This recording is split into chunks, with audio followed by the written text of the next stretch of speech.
ధ్యానించుకుంటూ వెళ్దాం.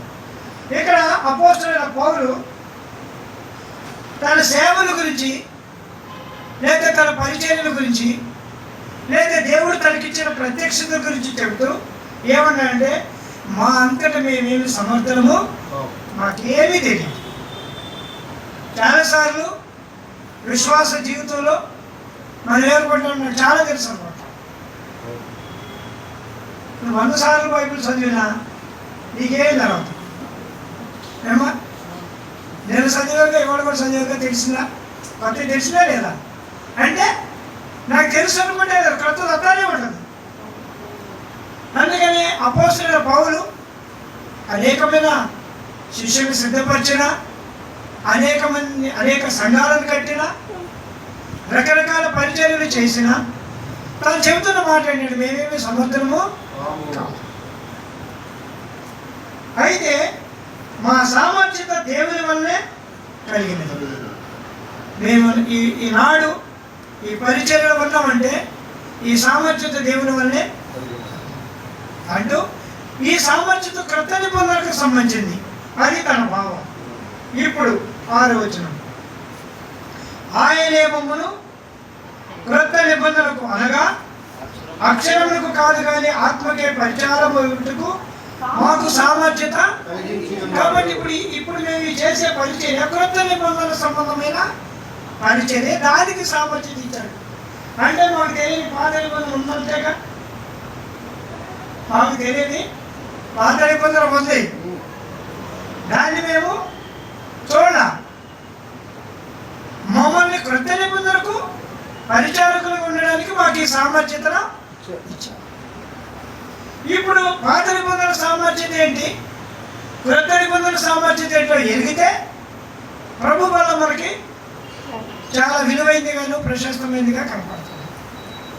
పాత నిబంధన సామర్థ్యత ఏమిటంటే 7వ వచనంలో, అది మరణకరముకు పరిచర్య, రాళ్ల మీద చెక్కబడిన అక్షరములకు సంబంధించిన మహిమ. అక్కడ మహిమ ఏంటంటే అక్షరంతో కూడినది, రాళ్ల మీద చెక్కబడిన మహిమ.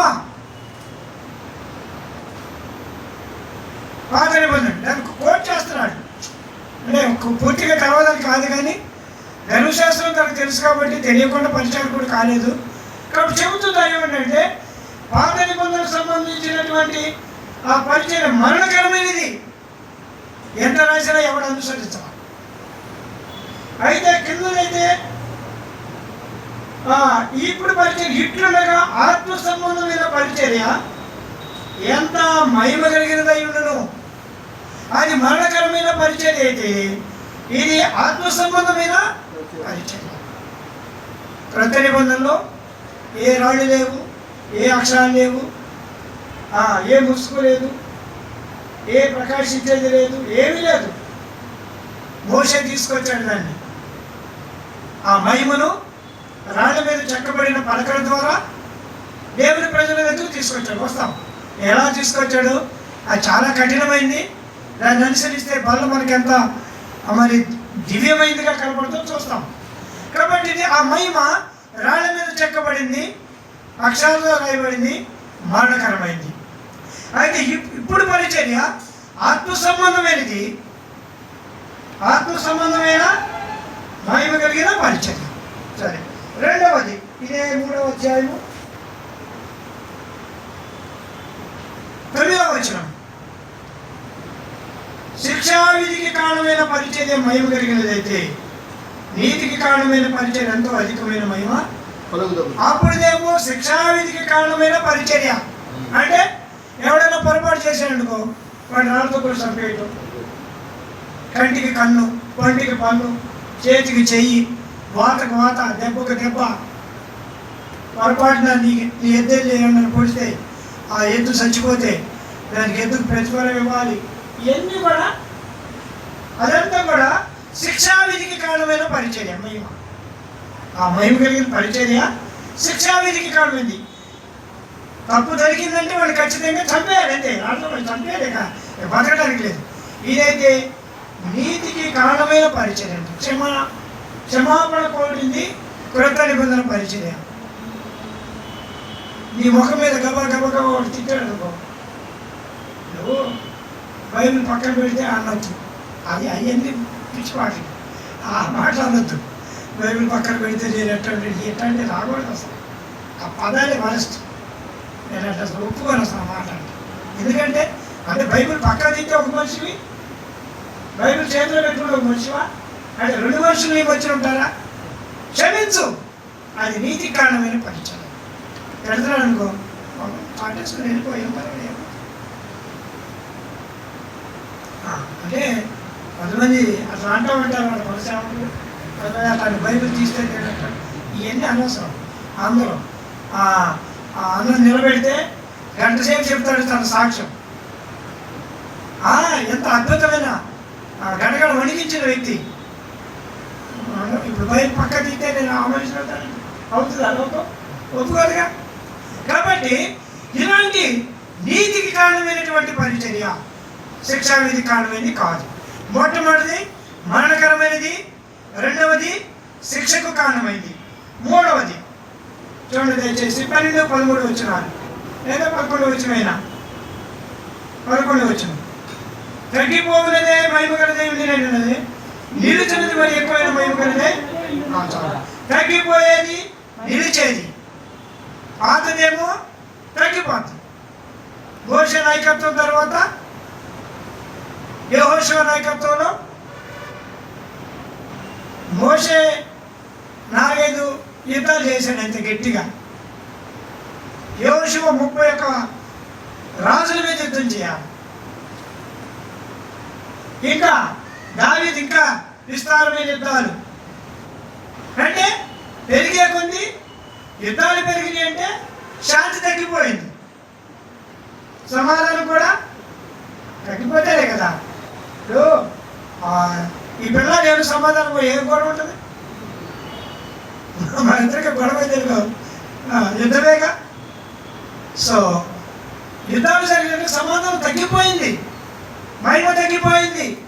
ఏ మహిమ అయితే మోషే తీసుకొచ్చాడో అది పూర్తిగా పోయింది. కాబట్టి యుద్ధ భూకంపాలు పరిస్థితులు జరుగుతూ వచ్చింది. అయితే ప్రభు దగ్గర నుండి నిలిచి ఉండే మహిమను మనకి, ఇది మరీ ఎక్కువైనట్టు మహిమ కాదు. ఇప్పుడు నిలిచి ఉండే సమాధానం, నిలిచి ఉండే సంతోషం, నిలిచి ఉండే ఆదరణ, అవన్నీ బలలో నుండి మనకి జరుగుతుంది. అది మహిమతో కూడింది. సో ఇది మూడవది. మరణ కారణమైంది, శిక్షావిధి కారణమైంది, తగ్గిపోయేది. నాలుగవది 14 వచనం. మరి వారి మనసులు కఠినములాయను,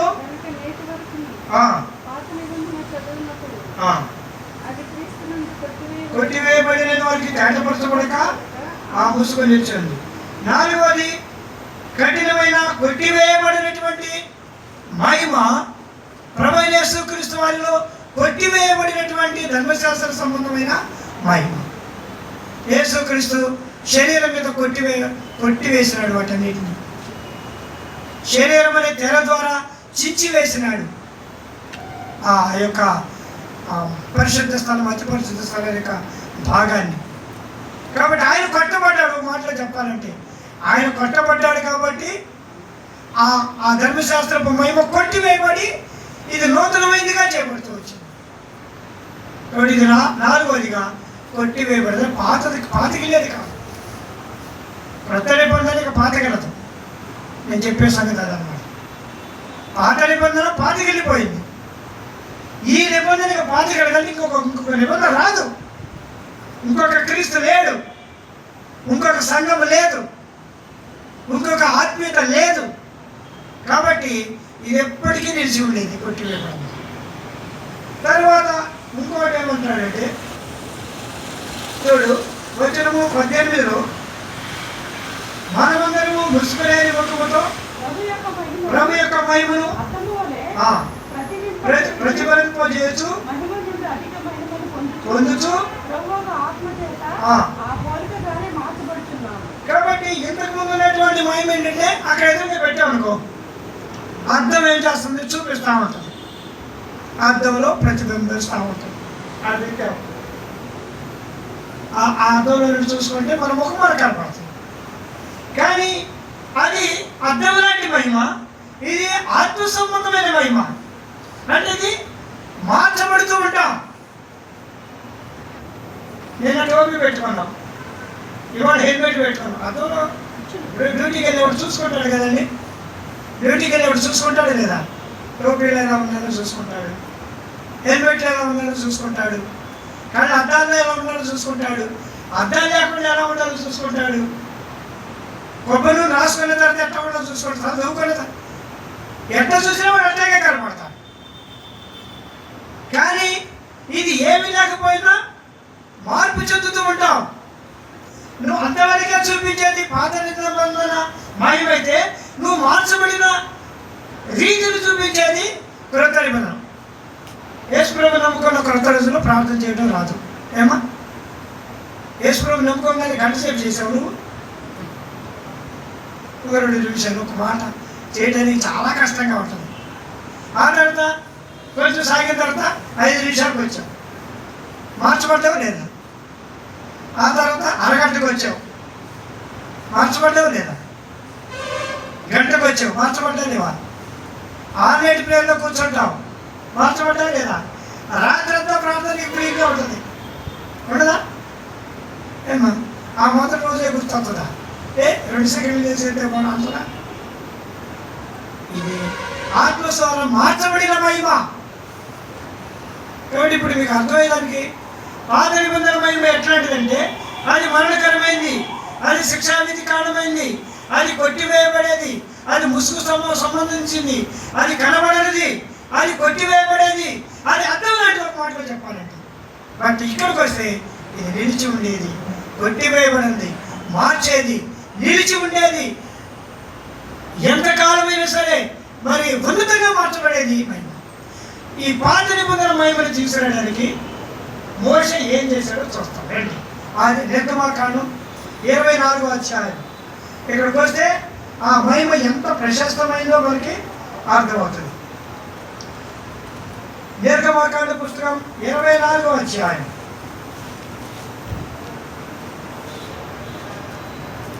ప్రభు బల దగ్గరికి వస్తున్నాం కనుక మనం ఆ మేరలో నుండి ముందుకు పెడదాం రండి.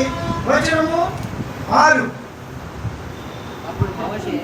అప్పుడు మోషే వాటి రక్తంలో సగము తీసుకొని పళ్ళెంలో పోసి ఆ రక్తంలో సగము బలిపీఠం మీద ప్రోక్షించను. ఇంకా కొంచెం వెనక్కి వస్తాం. 4వ వచనం. మరియు మోషే యెహోవా మాటలన్నిటిని వ్రాసి ఉదయమున లేచి ఆ కొండ దిగువన బలిపీఠము ఇశ్రాయేలు 12 గోత్రముల చొప్పున 12 స్తంభములను కట్టి. కాబట్టి ఇక్కడ బలిపీఠములో ఉన్నటువంటి ఆ రక్తం అనేది పాత నిబంధన. ఇప్పుడు మనం కూడా అక్కడికి వచ్చాం లేదా? ఎక్కడికి వచ్చాం? బలిపీఠం దగ్గరికి వచ్చాం, రక్తం దగ్గరికే.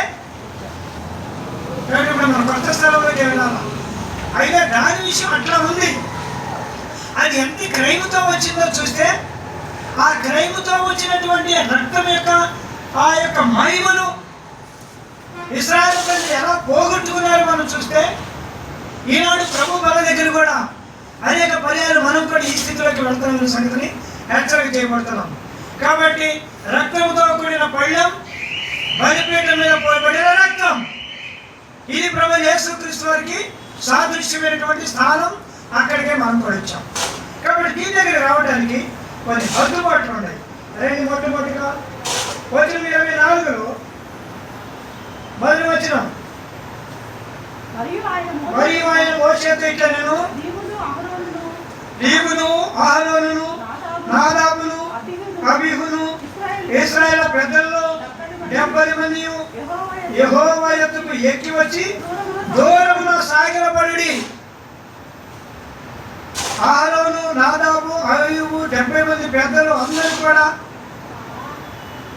ఆ పర్వతం మీదకి ఎక్కువ వచ్చి, సేనాయి పర్వతం మీదకి ఎక్కువ వచ్చి దూరమున సాగిలపడాలా.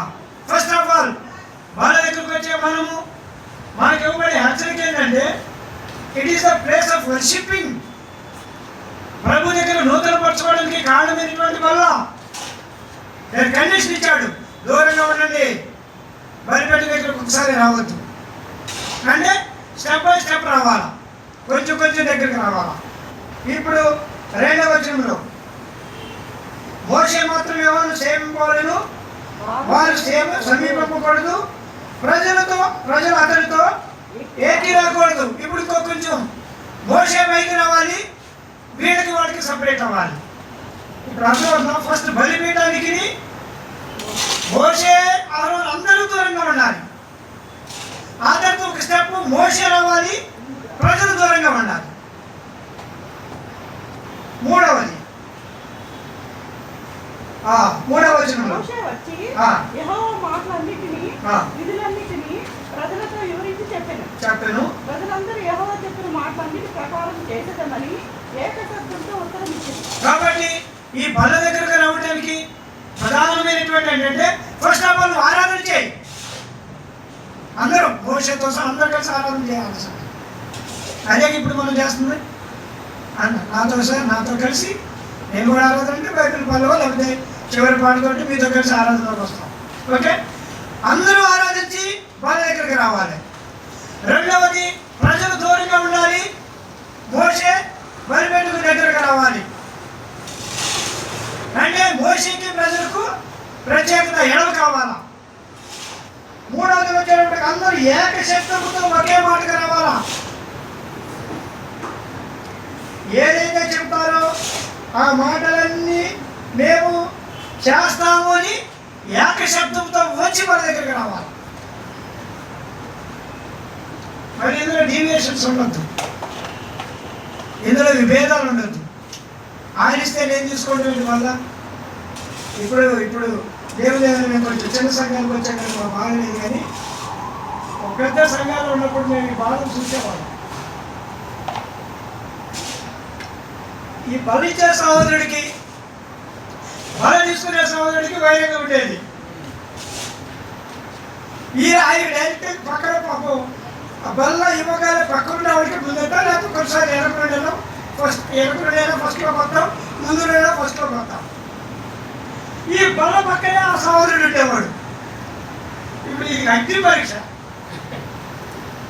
ఇవ్వకపోతే దేవుడు ఒప్పుకోడు, ఇస్తాకేమో మనసు ఒప్పుకోదు. ఇవన్నీ అనుభవించి చెప్తాం, ఏంటి అవసరం. అప్పుడు ఏం చేస్తాడంటే ఎనకరుడు ఇద్దామని వెళ్తాడు. ఎనకరుడు అది వీడికి ఎవరు ఇస్తాడాక, బలిచ్చేవాడికి నీకే ఇష్టం లేకపోతే ఎంత కష్టంతో పడి మనసు ఉంది. సరే ఈ వారు వెళ్ళిపోయాడు. మరి రెండో వారు ఈయన వారి ఇప్పుడు ఈయనే చేయాలి. గమనిస్తా ఉండేవాడి వీళ్ళు ఏం చేస్తారో సొంత అవుతాడు. పాపం ఈయన తీరుడై అది ఇచ్చేవాడు, నాకు ఏడుపు వచ్చాడు. అంటే ఆడ మంది మనం చెప్పలేము కదా. సోదరుడు నీకు ఇవ్వకుండా ఆయన వెళ్ళిపోయాడు, ఇక్కడ నేను వరుసడు అంటే అది అందలేదు కదా. నేను ఏడ్చేవాడిని బలిపేట మీద కూర్చొని, దేవా ఈయనకి ఎంత దేవం ఇచ్చావు, ఆయనకి ఎంత కఠినత్వం ఇచ్చావు. పెద్ద మరి ఎక్కడో చూడండి మన మధ్యనే ఈ సంగతి చెప్పాలనుకోండి. మొన్న మేము ఆటనగర్లో రాత్రి 10 గంటల టైంలో ఉన్నాయి కదా, అప్పుడు ఒక సహోదరి ఫోన్ చేసిన, మీతో చెప్పారుగా, ఒక సహోదరి ఫోన్ చేసి ఇక్కడికి వచ్చిన మందిని ఫోన్ నెంబర్ చూసి నాకు చేసింది. నైట్ 9:30 చేసి, అన్నగారు మాస్టర్ గారు రేపు ఉదయం రేపు ఆరాధనకి మీ మధ్యలోకి వస్తాను, తప్పుడు బోధలు నిజమైన బోధల గురించి నేను వివరిస్తాను అన్నాను. ఏమంటారమ్మా, ఎవరు చేసుకునే వాళ్ళు వాళ్ళు చేసుకుంటారు, మనకి ఎందుకు. 7th డే యెహోవా సాక్షి చాలామంది అబద్ధ బోధకులు ఉన్నారు, వాళ్ళ గురించి సంఘానికి చెప్పాలి అంటూ ఒక వాక్యం ఉంది. నేను వెళ్ళిపోయిన తర్వాత క్రూరమైన తోడేళ్ళు సంఘంలోకి వస్తాయని బైబిల్లో ఉంది కదన్నా, అప్పుడు దొరికిన వాక్యం వచ్చాను కదమ్మా. సంఘంలోనే క్రూరమైన తోడేళ్ళు ఉంటారు, ఒకరికోడికి పడలోడు, ఒకరికంటే ఇష్టం లేని దేవుని బట్టి ఓర్చుకుంటూ సహించుకుంటూ దీనులుగా వచ్చేవాడు చాలా మంది ఉంటారు. ఈ తోడేళ్ళు మాకు చేయడమే మాకు కష్టం అవుతుంది, ఇంకా ఆ తోడేళ్ళు సరిగ్గా మాకు ఎందుకు వద్దే అంటారు. సో కాబట్టి ఏక మనసుతో నేను చేసేదని చెప్పి మనలోకి వచ్చారు ఆ మహిమ కోసం.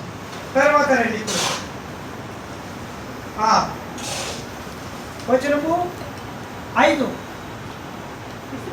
ఇశ్రాయేలు యవనస్తులను పంపగా వారు దానబలులను అర్పించి యెహోవాకు సమాధాన బలులుగా కోడెలను. ఈ మహిమ రావడానికి యవనస్తుల బాధ్యత ఉంది. ఇక్కడ కోడెను వదిలించేది యవనస్తులు. ఇప్పుడు ముసలాడు ఎద్దులు పట్టుకుని ఒక కూర్చుని గ్రాములు పడి శాస్తుంటే ఇప్పుడు లేదు కాబట్టి అందులో నుండి ఆయన ఎద్దులాగా కోడిలాగా మనకు కనబడుతున్నాడు కదా. అప్పుడు ఏం చేయాలా? కోడెలు తీసుకురావాలా, గోడెలు తీసుకురావాలా. అది చేసేలాంటి వాళ్ళు వధించి తీసుకురావాలా యవనస్తులు, అంతేనా? కాబట్టి ఇది చాలా ప్రాముఖ్యమైనది. యవనస్తుల పరిచయం అనేది వాళ్ళ దగ్గర చాలా ప్రాముఖ్యం. చాలాసార్లు యవనస్తులు పాటలు వ్యాపారం, పరిచయం వ్యాపారం, అంటే అవసరం, పెద్దవాడు అవసరం. వీళ్ళు నేర్చుకున్న తర్వాత వాళ్ళని ఆ పని చేయించాలి. ఇంతకుముందు వీళ్ళు వదిలించేటప్పుడు వాళ్ళు ఏమన్నారు? అరే కాళ్ళు పట్టుకోండిరా, ఎద్దుని పోయాలంటే కాళ్ళు కట్టరా, కడుగా పట్టుకోరా, ఇవన్నీ చెప్పి వదిలించేవాడు. ఇప్పుడు వచ్చింది, ఇప్పుడు యవనస్తులు చేయగలరు చాలా పర్యాయాలు. ఇది వాళ్ళ దగ్గర యవనస్తులకున్న పరిచర్య విలువైన సంగతి జ్ఞాపకం చేయబడుతుంటారు.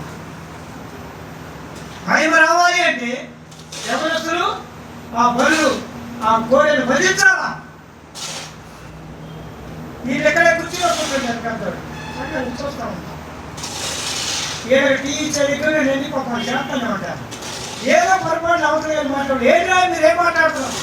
ఇప్పుడు దాకా 10 నుండి సాయంత్రం దాకా ఇంకేం చేశారు? వాళ్ళు ఏదో కుర్రాడు కాబట్టి వాళ్ళు మాట్లాడుకుంటే పెద్దవాళ్ళు అడ్డుకొని కూర్చుంటే ఆయన ఇక్కడ నుండి చేసి కేకరాస్తూ ఉంటారు. వాళ్ళు ఏమనుకుంటారు? ఎంత కష్టం కదా. ప్రతి నుండి తర్వాత వేసి ఇప్పుడంటే పర్వాలేదు, అప్పుడు కొళ్ళు లేదు. నా మటుకు నేను తెలుసు.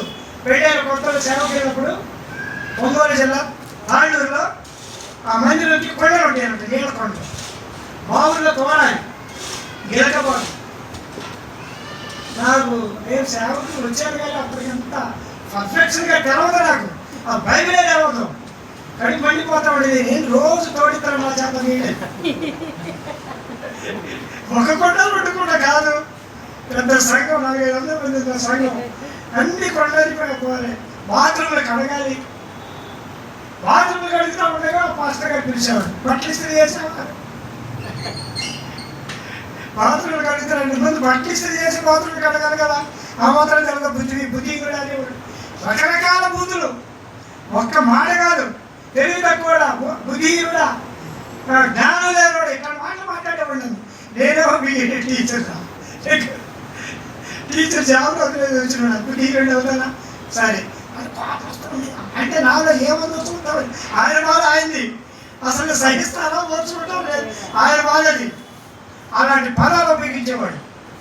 నేను అసలు సేవ సరిపోతే కొంత ఏం మాటలు బాగుండించాడు. లాస్ట్గా మా చేతుల్లో చచ్చిపోయినట్టుగా ఆయనకి ఉపచర్య చేసి ఆ పరిచర్యను ముగించాం. నాకెంత తృప్తి వచ్చింది. అప్పుడు ఆయన అన్నప్పుడు కఠినంగా ఉన్నాయి, కానీ ఇప్పుడు నాకెంత ఆశీర్వాదకరంగా ఉంది.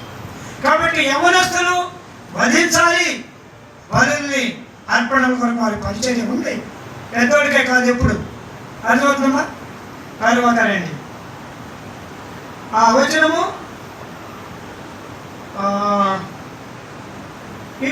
ఇట్లా ఉంటుంది. తర్వాత వచనము కిందకు వస్తాము. మహిమను దేవుని యొక్క మహిమను చూస్తారు. 10వ వచనం. ఆయన పాదముల కింద నిగనిగలాడు నీలమైన వస్తువు వంటిది, ఆకాశపు మండలపు తేజవంటే ఉండేది. కాబట్టి ఇప్పుడు 8వ వచనం ఉంది కదా, ఆయన రక్తాన్ని తీసుకొని ఏమన్నాడు? యెహోవా మీతో చేసిన నిబంధన రక్తము ఇదే. అది దానికోసం నేను చెప్పాను. నిబంధన రక్తాన్ని ఎప్పుడైతే చూశారో ఇశ్రాయేలు దేవుని యొక్క స్వరూపాన్ని చూస్తున్నారు.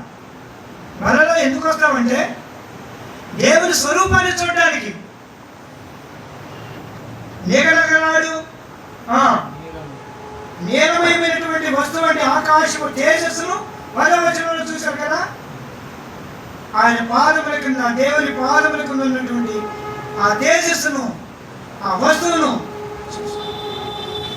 తర్వాత ఇప్పుడు 11వ వచనం. కానీ మన దగ్గరికి వస్తున్నప్పుడు చేయవలసిన విధానం చూస్తున్నాం. ఆయన ఇశ్రాయేలు ప్రధానులకు ఏ హాని చేయలేదు. వారు దేవుని చూసి అన్నపానములు ప్రేమ మీద అప్పుడు చేసుకున్నారు. ముందేమో ఆ రక్తం దగ్గరికి వచ్చారు, బలి అర్పణ దగ్గరికి వచ్చారు, బలిపీఠం దగ్గరికి వచ్చారు, ఏక మనసు కలిగి ఉన్నారు, ఏడంగా ఉన్నారు, ఆ పరిధిని కాపాడుకున్నారు. ఇప్పుడు అన్నపానములు తర్వాత రండి. ఇప్పుడు 16, 17 వచ్చినారు. యెహోవా మహిమ సీనాయి కొండ మీద నిలిచెను. మేఘము 6 దినములు దాన్ని కమ్ముకొనెను. మేఘము 6 దినములు దాన్ని కమ్ముకొనెను. 7వ దినము ఆయన ఆ మేఘములో నుండి మోషేను పిలిచినప్పుడు, ఇక్కడ కొంచెం ఆగుదాం. 6 దినాలు మేఘం కమ్ముకుంది. 7వ దినాన మోషే మేఘం మీదకి ఆ మహిమలోకి వెళ్ళాలి. సరే, ఇప్పుడు చెప్పేది ఏంటంటే 6 రోజులు మనవి ఆయన మహిమ మేఘంలో పట్టది, ఈయన పనుల్లో పట్టాలి. రోజు మేఘంలో ఉంటే కొలలు ఇవ్వాలి. ఏ పని చేసుకోబట్టి ఉంటే ఎట్లా ఉంటుంది? 6 దినాలు మేఘము ఆ మందిరంలో ఉంది. ఇశ్రాయేలు అందరూ కూడా అక్కడ నుండి చూసేసి వెళ్ళిపోయి ఎవరి పనుల వాళ్ళు అన్నపానాలు పుచ్చుకున్న తర్వాత వెళ్ళిపోయారు. ఎవరి పని వాళ్ళు చూసుకుంటూ వెళ్ళిపోయారు.